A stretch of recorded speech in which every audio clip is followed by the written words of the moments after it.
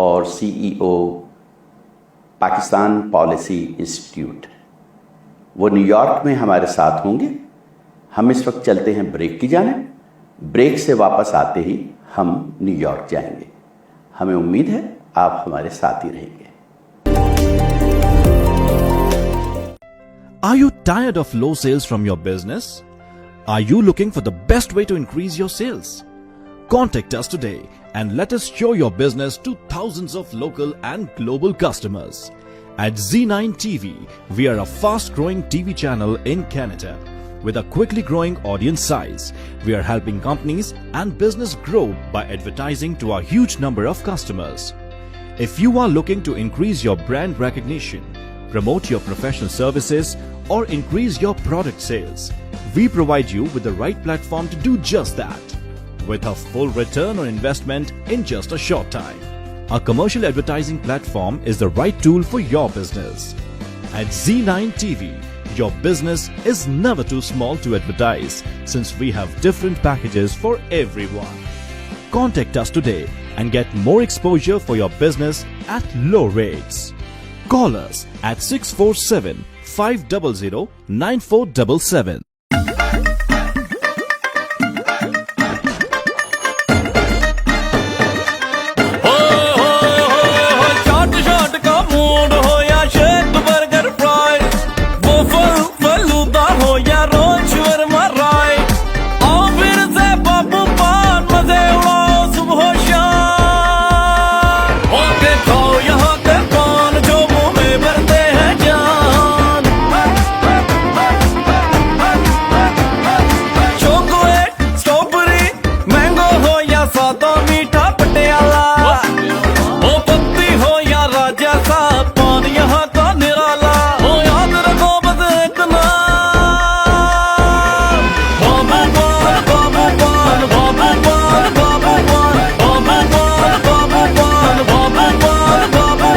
Babu Pan and Shawarma, now serving from 4 locations.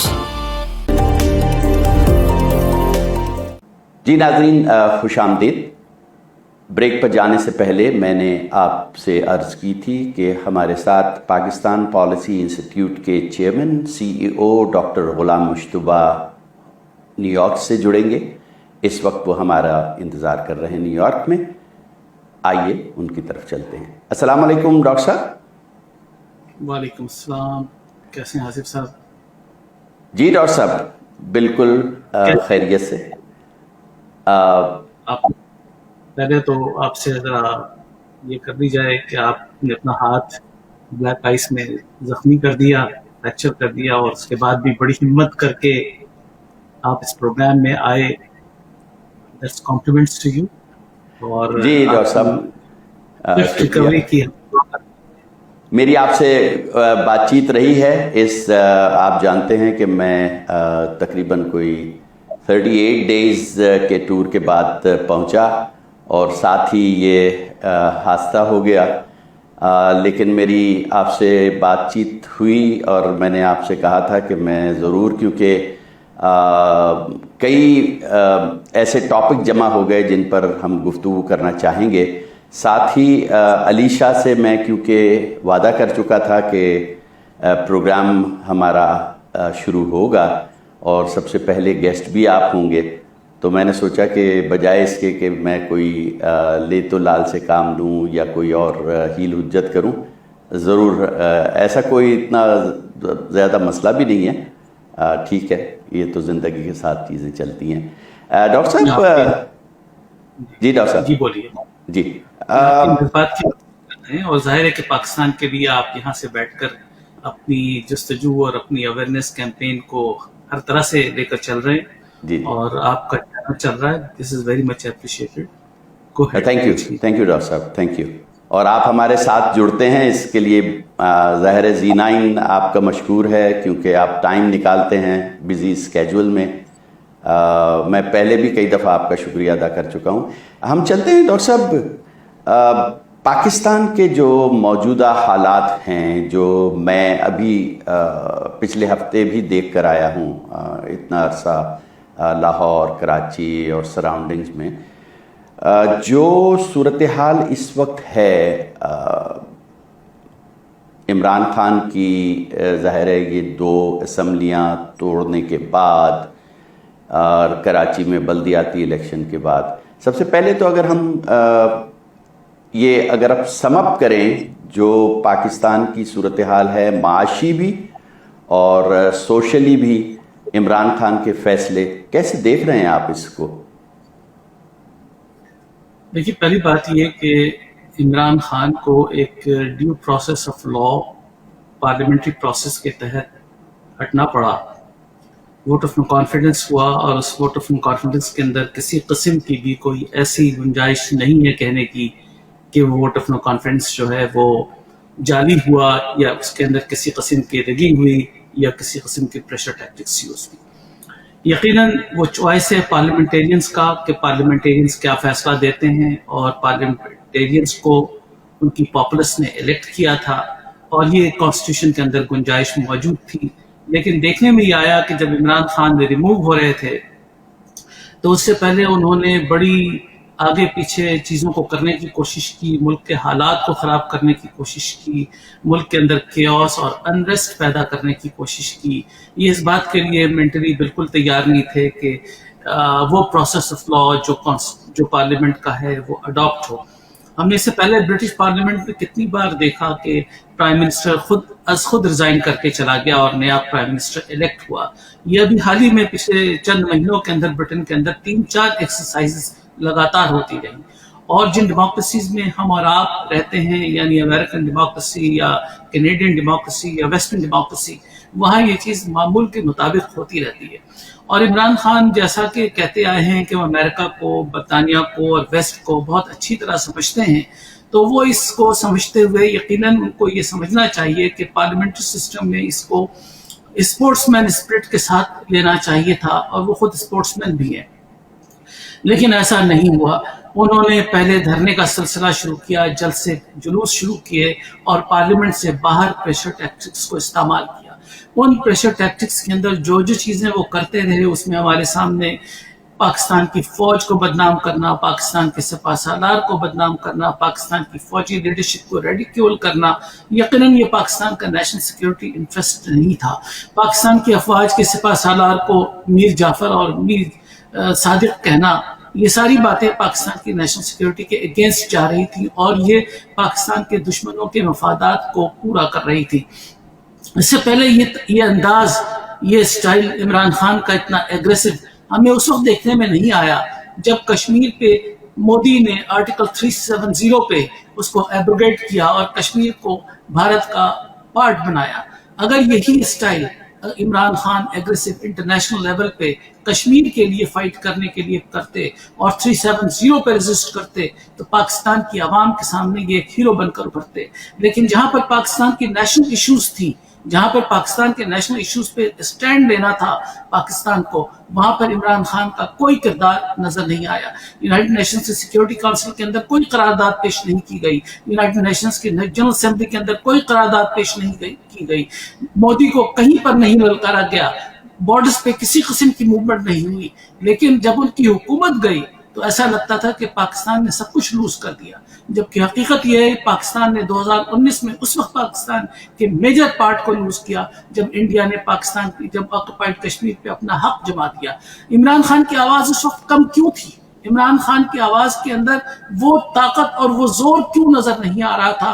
عوام یہ جاننا چاہتی ہے. اور اپنے ذاتی مفادات کے اندر عمران خان نے پاکستان کے اندر ایک ہنگامہ کھڑا کیا، جلسے جلوس شروع کیے، اور ایک جلسے کے اندر یقیناً 20-20 30-30 کروڑ روپے پاکستان میں خرچ ہوتے ہیں. یہ پیسے کہاں سے آتے رہے جہاں پر ایک ہفتے کے اندر 2 جلسے ہوئے، اور جلسوں کے اندر اس وقت تک انہوں نے کوئی اسٹاپ نہیں لگایا جب تک کہ جلسے کے اندر تعداد کم نہیں ہوئی. اور جب جلسے کے اندر جہلم کے اندر تعداد کم ہو گئی تب یہ مجبور ہو گئے کہ جلسوں سے ہٹے. پھر انہوں نے لانگ مارچ کی کال دی، اور لانگ مارچ کی کال کے اندر بھی آپ نے دیکھا کہ ان کا کیا حشر ہوا. عوام کی پارٹیسپیشن نہیں تھی، عوام ان کے ساتھ نہیں تھی. ان کے ورکرز یقیناً ان کے ساتھ تھے، یا ان کے چاہنے والے چند لوگ ضرور شریک تھے عمران خان کو پاپولر سپورٹ پروف کرنے کی وہ جو حوصلہ تھا ان کا وہ طاقت کی صورت میں مظاہرہ نہیں ہو سکا اور پاکستان کے اندر کیوس اور انریسٹ کریٹ نہیں کر سکے. چنانچہ پاکستان کی پارلیمنٹ کا فیصلہ اسٹیمپ ہو گیا. میں سمجھتا ہوں کہ ان حالات کے اندر عمران خان نے جس طرح کے الفاظ اور کلمات پاکستان کی فوج کے لیے اور پاکستان کی نیشنل سیکیورٹی کے لیے اور پاکستان کے اداروں کے لیے قائم کیا ہے، اس پر عمران خان کے خلاف ٹریجن چارجز آنے چاہیے اور انووک ہونا چاہیے، اور یہ دیکھنا چاہیے کہ ان کے پیر پہ پٹی دائیں طرف ہے یا بائیں طرف ہے، پٹی ہے کس طرف، چوٹ کہاں لگی ہے، کون سی گولی لگی اور یہ کون سی گولی تھی اور یہ کون سا فینومینا تھا کہ گولی جو ہے وہ اوپر سے آئی اور نیچے جا کر اس نے پیر کو ٹچ کیا. بڑی ہی کیلکولیٹڈ گولی تھی جس نے صحیح جگہ پر، اور وہ بھی پوری گولی نہیں گئی، اس کے کچھ حصے گئے. یہ کیسے ہوا؟ I fail to understand کہ یہ سارا فینومینا کیسے ہوا. پھر پٹی کبھی لیفٹ سائڈ پہ چلی گئی، پھر کبھی رائٹ سائڈ پہ چلی گئی. یہ سب کچھ کیا ہوتا رہا؟ کیا پاکستان کی نیشنل پالیٹکس کو مذاق بنا دیا گیا ہے؟ کیا پاکستان کی نیشنل پالیٹکس کو اس دہانے پر لا کر کھڑا کر دیا گیا ہے کہ پاکستان کا لوگ مذاق اڑائیں اور انٹرنیشنل لیول پہ لوگ اس کی تصحیح کریں؟ پاکستان ایک بڑا امپورٹنٹ اسٹیٹ ہے جس کا یہ حشر ہونا نہیں چاہیے تھا. پاکستان ایک آئیڈیولوجیکل اسٹیٹ ہے جو ہم نے اسلام کی بنیاد پہ اور دو قومی نظریے کی بنیاد پہ قائم کیا تھا. آج پاکستان کو ورلڈ پاور ہونا چاہیے، لیکن انفارچونیٹلی پاکستان ان میڈیوکرز کے ہاتھوں لگتا رہا. یہ بڑی افسوس کی بات ہے. جی ڈاکٹر صاحب، یہ تو آپ نے حالات بتائیں جو اس وقت ووٹ آف نان کانفیڈنس کے نتیجے میں پیش آئے، اور یہ جو میرا سوال تھا کہ پہلے پنجاب اسمبلی ٹوٹی اور اس کے بعد کے پی کے ڈیزالو ہوئی ہے، اس سے مقصد کیا حاصل کرنا چاہ رہے ہیں عمران خان؟ اور ساتھ ہی جب یہ سارا ہوا سلسلہ، پھر انہوں نے ایک دم یو ٹرن اور ڈبلیو ٹرن لے کر یہ کہا کہ ہم گورنمنٹ میں، مطلب قومی اسمبلی میں واپس جانا چاہ رہے ہیں. اور پھر اگلے دن حکومت نے، اسپیکر نے پارلیمنٹ کے، ان 35 جو ان کے ممبرز تھے ان کو ان کے استعفے الیکشن کمیشن کو بھجوا دیے. ابھی کچھ اور بھی تیار ہیں. پلس یہ کہ وہ پچھلی دفعہ 11 سیٹوں سے لڑے تھے، 7 سے جیتے. ابھی تک انہوں نے اوتھ نہیں لیا ہے. ظاہر الیکشن کمیشن ان کو کال کر رہا ہے، اور پھر وہ کسی ایک سیٹ سے اگر اوتھ نہیں لیتے ہیں تو وہ الیکشنز پھر دوبارہ ہوں گے. ابھی جو 35 سیٹس ہیں ان میں سے 33 سے وہ دوبارہ لڑنا چاہ رہے ہیں. تو یہ کیوس کیوں پیدا کیا جا رہا ہے ڈاکٹر صاحب؟ دیکھیے، بات یہ ہے کہ الیکشن آفٹر الیکشنز انہی سیٹوں پر پاکستان افورڈ نہیں کر سکتا ہے. آپ جب الیکشن جیت کر آئے، فار ایگزامپل پنجاب اسمبلی کے اندر آپ الیکشن جیت کر آئے، آپ نے کولیشن گورنمنٹ فارم کی، آپ کی کولیشن گورنمنٹ پاور میں آئی اور آپ پاور مینٹین انجوائے کرتے رہے. اب اس کے بعد آپ نے یہ کہا کہ جی آپ اسمبلی سے کو ڈیزالو کریں گے، اور ڈیزالو کرنے کے بعد آپ ری الیکشن کریں گے. تو اس کا پرپس کیا تھا؟ آپ آلریڈی الیکشن جیتے ہوئے تھے. الیکشن کے اندر آپ نے دوبارہ اسمبلی کو ڈیزالو کر کے پھر الیکشن کال کرنا ہے، اور ٹارگٹ آپ کا پھر حکومت میں آنا ہے. تو حکومت تو آپ آلریڈی کر رہے تھے. آپ کو صرف یہ بتانا ہے کہ آپ نے ان 3-4 سالوں کے اندر عوام کو دیا کیا ہے. الیکشن عوام کی جو ضرورت ہے وہ انتخابات نہیں ہے. عوام اس کو نہیں دیکھنا چاہتی ہے کہ آپ کن کو انتخابات میں لاتے ہیں اور کن کو نہیں لاتے ہیں. عوام یہ دیکھنا چاہتی ہے کہ آٹا، چاول، دال کا بھاؤ کیا ہے. عوام یہ دیکھنا چاہتی ہے کہ ان کی ضروریات زندگی کے اندر گیس چولہے کے اندر آ رہا ہے، تیل کار کو مل رہا ہے، یا بجلی فراہم ہو رہی ہے، پانی میٹھا مل پا رہا ہے. یہ ساری چیزیں عوام کی بیسک ضروریات ہیں. عوام کو ان ضروریات سے غرض ہے. عوام کو اس سے غرض نہیں کہ آپ انتخابات پہ انتخابات لڑتے رہیں اور اسی اسمبلی کو دوبارہ جیت کر لاتے رہیں، صرف یہ ثابت کرنے کے لیے کہ عوام میں آپ کی پذیرائی ہے.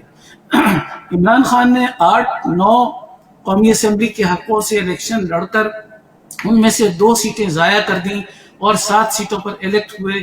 تو کیا عمران خان آج 7 حصے میں اپنے آپ کو تقسیم کریں گے اور 7 عمران خان 7 حلقوں کا اوتھ اٹھائیں گے اور اسمبلی کے اندر 7 ڈیفرنٹ پارٹس میں کرسیوں پہ بیٹھ کے اپنا ووٹ کاسٹ کریں گے اسمبلی کے اندر. نہیں، ایسا نہیں ہے.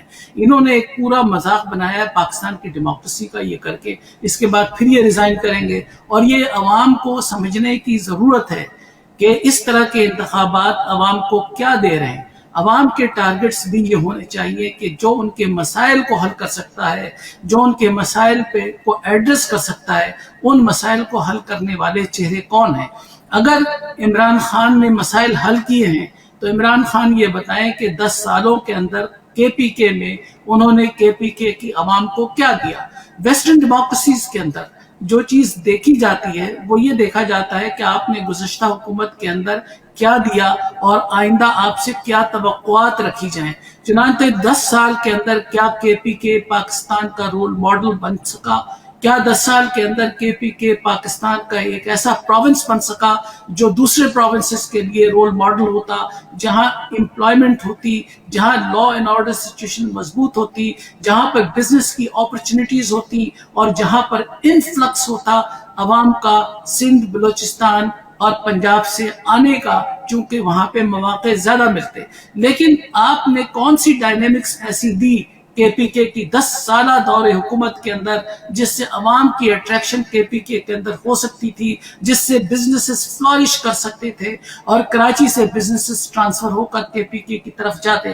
ایسی کیا چیز ہوئی کے پی کے اندر؟ یہ ہمیں بتایا جائے اور یہ بتایا جائے کہ وہ آئندہ آنے والے 10 سالوں میں آپ کون سی نئی چیز دیں گے جو 10 سال میں آپ نہیں دے سکے اور عوام کو مطمئن کر سکیں گے کہ آپ کی حکومت رول ماڈل ہے دوسرے صوبوں کے لیے.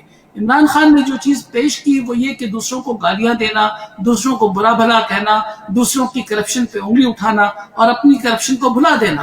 جو چیزیں توشہ خانے کے اندر ہوئی، جو چیزیں چینی کے اندر ہوئی، جو چیزیں آٹے کے اندر ہوئی، جو چیزیں فوڈ کی کمی کے نتیجے میں ہوئی، اس کا ذکر کیوں نہیں؟ یہ کیوں نہیں بتایا جاتا ہے کہ ڈالر 100 روپے پہ 95 پہ آپ نے جب حکومت لی تھی ڈالر 95 پہ تھا اور جب آپ نے حکومت چھوڑی تو ڈالر 200 پہ چلا گیا. اس کی وجوہات کیا تھی؟ یہ بتایا جائے کہ عمران خان جب حکومت میں آئے تھے اس وقت پاکستان کا نیٹ فارن ڈیٹ تقریباً $80 بلین تھا اور اس وقت عمران خان نے جب حکومت چھوڑی ہے تو پاکستان کا فارن ڈیٹ $120 بلین ہو گیا. یہ 50% exponential increase in the foreign debts of Pakistan اس صرف 3 سال کے اندر ہو گیا. یعنی کہ 13% کے حساب سے یہ 40% بڑھ گیا یا 15% کے حساب سے 45% بڑھ گیا، جبکہ اس سے پہلے 60 سالوں میں یہ رفتار ڈیٹس کی نہیں تھی، قرضے اس طرح نہیں آئے تھے. تو آپ نے پاکستان کے سسٹم کو کولیپس کس طرح کیا؟ آپ یہ بتائیے کہ آپ نے کیا پاکستانی عوام کو نئی چیزیں دی؟ کون سی نئے بریجز آئے؟ کون سی امپلائمنٹ بڑھی؟ کہاں پر لوگوں کو جسٹس ملی؟ کہاں پر ریفارمز ہوئے؟ کہاں پر ایجوکیشنل اسٹینڈرڈز بڑھے؟ کہاں پر یونیورسٹیز کی چیزیں امپروو ہوئی؟ ایسا کہیں نظر نہیں آتا. پھر آپ اس کے بعد آپ یہ دعویٰ کرتے ہیں کہ لوگ آپ کی شکل کو دیکھ کر ووٹ دیں گے، لوگ آپ کو اسمارٹ سمجھتے ہوئے ووٹ دیں گے، لوگ آپ کو اس لیے ووٹ دیں گے کہ آپ ایک بڑی فاسٹ اچھی بالنگ کرتے تھے. عمران خان صاحب، Pakistan does not need fast bowlers. Pakistan needs a leader with wisdom and vision. Vision اور وزڈم اس لیڈرشپ کو کہتے ہیں جو آئندہ 10-20 سال کی نئی جنریشنز کو دیکھ سکتا ہے. مینیجر اور لیڈر کے اندر بڑا فرق ہوتا ہے. Manager every day routine work کو کرتا ہے اور اس کو کرواتا ہے اپنے سبارڈینیٹ سے، لیکن لیڈر 20 سال بعد کی چیزوں کو دیکھتا ہے.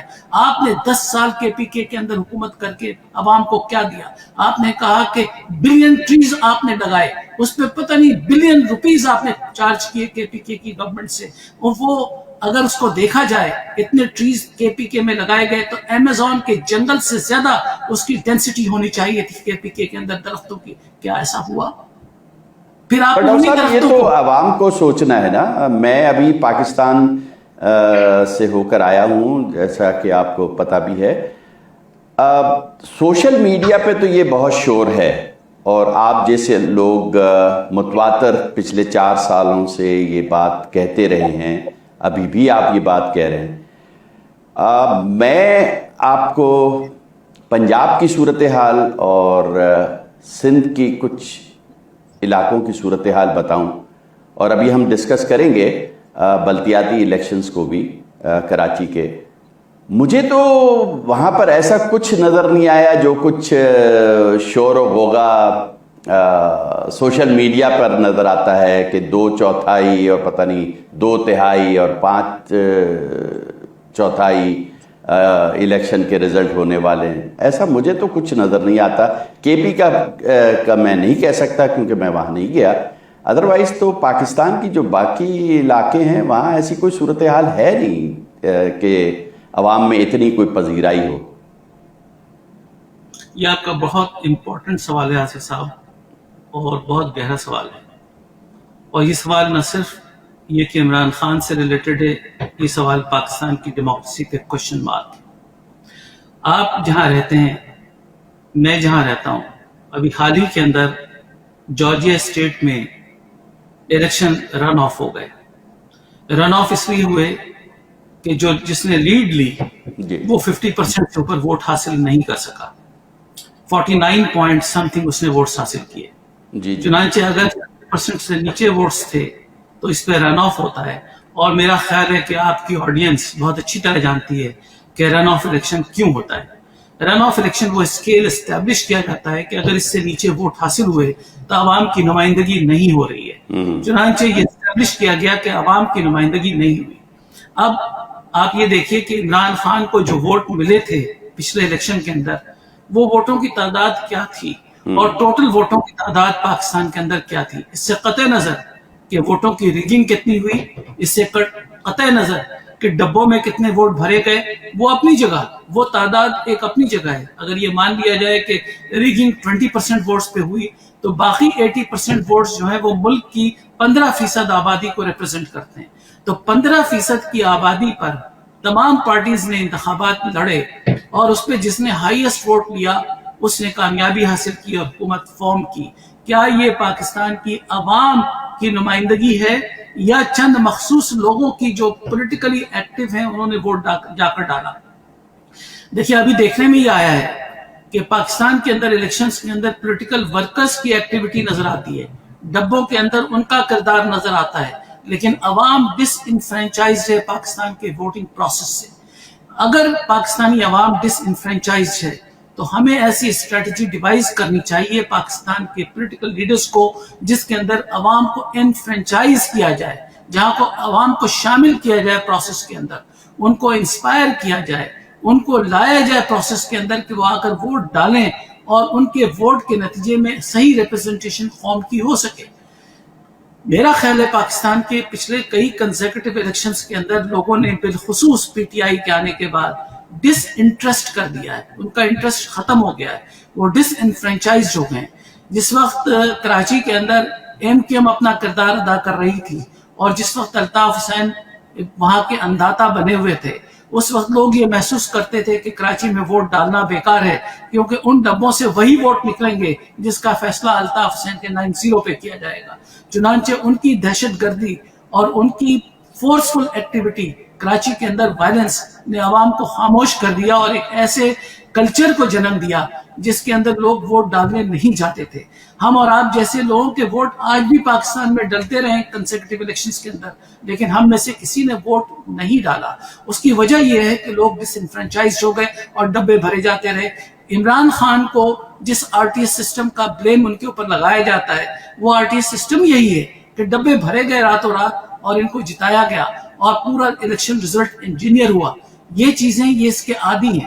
یہ چیزیں پاکستان کے اندر اس وقت جتنا بھی وہ ڈرامہ کر لیں ان کی لیڈرشپ کو تسلیم نہیں کیا جائے گا. ان حلقوں کے اندر جو پاکستان کے پڑھے لکھے حلقے ہیں ان کو انہیں دکھانا ہوگا کہ پاکستان کی عوام ڈس انفرینچائز نہیں ہوئی ہے. پاکستان کی عوام چوک در چوک بیلٹ باکسز کو بھرنے کے لیے پہنچے ہیں اور الیکٹورل پروسیس کا پارٹ ہوئے. اگر پاکستان کی عوام کی پارٹیسپیشن پاکستان کے الیکشنز کے اندر ہوتی ہے، اگر عوام کھل کر پاکستان کے الیکشنز کے اندر آتے ہیں تو وہ ریپرزنٹیشن پاکستان کی لیڈرشپ کی ریپرزنٹیشن ہوگی. انفارچونیٹلی پاکستان لیٹس دیٹ، چاہے اس کے اندر سسٹم کی کمزوری ہو یا لیڈرشپ کی کمزوری ہو یا دونوں کی کمزوری ہو،